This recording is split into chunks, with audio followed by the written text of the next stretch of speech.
she has to go back. There was the common light of earthly day. When she has gone back, then what we have here? Common light, tube lights, flickering lights, you see, common light of earthly day.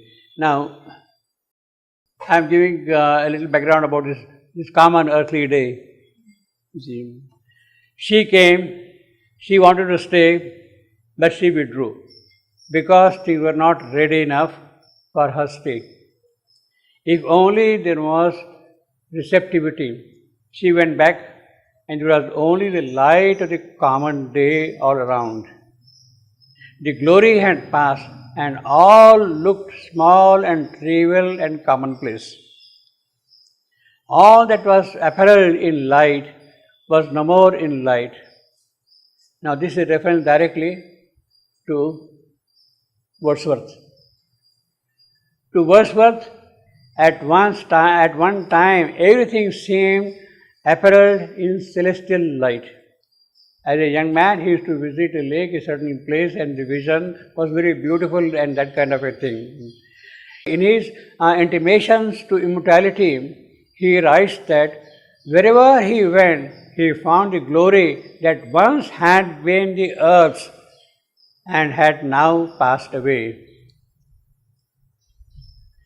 True, the rainbow comes and goes, and the moon does look around with delight, and the sunshine is a glorious birth, but something is amiss, inappropriate, and there is grief in the heart of the world. However, there is a sense of relief also, and all the earth and the land and sea are happy. Now, these are the lines from Wordsworth's poem. The cataracts blow the trumpets from the sea, no more shall grief of mine the season wrong. I hear the echoes through the mountains throng. The winds come to me from the fields of sleep. She happened to call these lines as one of the most beautiful passages in the English poetry. Pure overhead poetry, absolutely. The winds come to me from the fields of sleep. Too mystic, too overhead, too deep. The winds come to me from the fields of sleep. He's seeing that. But there's a time of many one, a single field which I had looked upon. Both of them speak of something that is gone. The pansy at my feet doth the same tale repeat. Whither is fled the visionary gleam? Whither is fled the visionary gleam? See, where is it now, the glory and the dream? Our birth is but a sleep and a forgetting. The soul that rises with us, our life's star, hath had its celestial setting and cometh from afar. Now this is the crossing the sill of birth. The soul coming from the sill of birth, you see. Not in entire forgetfulness and not in utter nakedness, but trailing clouds of glory do we come. From God, who is our home, heaven lies about us in our infancy. But that infancy is no more there now, you see what it is. She saw the prison house begin to close upon the glowing boy, as he grows as a boy, from infancy to boyhood, but he beholds the light, and whence it flows, he sees it in his joy. The youth, who daily farther from the aim, must travel still his nature's praise, and with a vision splendid, is on his way attended. At length, the man perceives it die away and fade him into the light of common day. The vision, splendid. At length, the man perceives it die away. It is disappearing, going away, die away, and fade into the light of common day. So, this is a literal transcription of this line in Savitri, what we have got here, you see. A perfect echo of this line in the description of Savitri. The vision has come, he stood on life's thin border. It delivered the message, all that thing happened, etc., etc., and now has gone back. And what is left behind? The common day, the martyr's day, the lot of the mortal, what is described here. Sri Aurobindo was a professor of poetry, and he knew the English poetry through and through everywhere. Actually, in this section, we have got two important allusions to the English poetry in the first section itself, in these few lines, what we are doing now here. The first allusion we have already seen across the path, the divine event.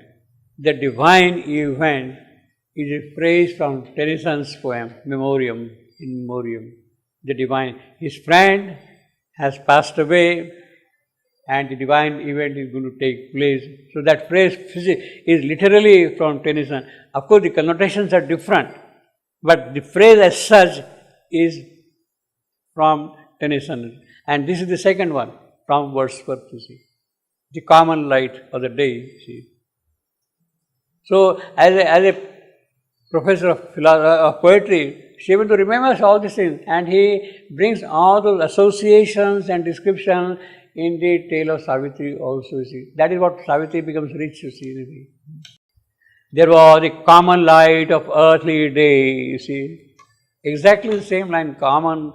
Of course, Sri Aurobindo has put earthly day. There was a common light, you see. But the description, the vision was there, that beauty was there, but it is no more there now. The winds come to me from the fields of sleep, from Sushupti, from the causal world. The messages are coming to me, but now I don't hear anything at all. And there is only the common light of the day, you see. It's exactly kind of a parallel description here you got. There was the common light of earthly day, you see. Yes. If he put Sri Aurobindo this line like this alone, it means a very, very important line. Yes. Can we understand that at that moment when the divine light left, it kept the earthly light days, and I mean it was the beginning of the light of the earthly day? Was it the beginning of this earthly light? Can we say like this? Why he put it alone like this? There was the common light of earthly day. Like if earthly light is that half ignorance, half-lit ignorance. That is the half-lit ignorance. Half-lit ignorance. That is the common light which you got. The vision was there. It was a revelatory vision. It was a mystic vision. It was a body of beauty. But now what is there? The toil and the suffering and the half-lit ignorance. That is what he described earlier. Yeah, but why he put it alone like this line? What's the now, because he is preparing for the next step. The poetry is moving forward. She has gone back because she came here, when she was standing on the thin border of life, all was beautiful, glorious, etc. The moment she goes back, what do I got here? The light is no more. There is only the common light of our fluorescent tubes, not the kindle fire. In other words, this is the necessary step for things to move forward. She had done her job and there is only common. It is, if anything has to happen now, it has to happen in this common condition. The way in which our mortality is, it is innate, things have to happen now. If something has to happen. There was, it means that there will not be afterwards. In fact, he is kind of systematically developing the theme as an essay, you see, a poetic essay. You see. There was a common light of earthly day, affranchised from the respite of fatigue. Now, this is a very complex phrase, a respite of fatigue. Yes. You are free from the respite of fatigue. Aphrodites, free from the spite of fatigue. See, you work hard, you toil, you get exhausted, you get consumed, so to say, and then you suddenly fall asleep. That is the respite. So the fatigue brings you that respite. Now you are free of that kind of fatigue. You have been doing things over and over again through cycles and cycles of creation. Through the ages, things are happening. Now a stop has come. You are free now from that fatigue and things have to move forward, you see. That is how he is preparing. Aphrodites from the respite of fatigue. It's a very complex construction. Respite of fatigue means the fatigue brings you a respite, but you are free now from that kind of respite.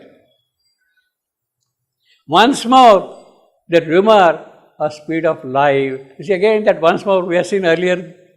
You see, speed of life pursued the cycles of her blinded. Her for life. Her here is for life. Now, cycles, he says, that is important. It means that yuga after yuga, ages after ages, eons after eons, this has been happening. And it is going to repeat now. And it has been what? Life's blinded quest. Life does not see where it is moving, what is going to happen. It has no idea at all of that kind of a thing. Life has no idea. Pursuit. She is in pursuit of something. Her quest is there, a blind quest is there, and it has been going on through the cycles of time all along. Aphrodites from the respite of fatigue. Once more, the rumor of speed of life. Rumor, the sound, the noise, the movement, you see. Or the speed of life. You see, it's the speed of life. So it is rather becoming now fast, moving forward. Fast, you see.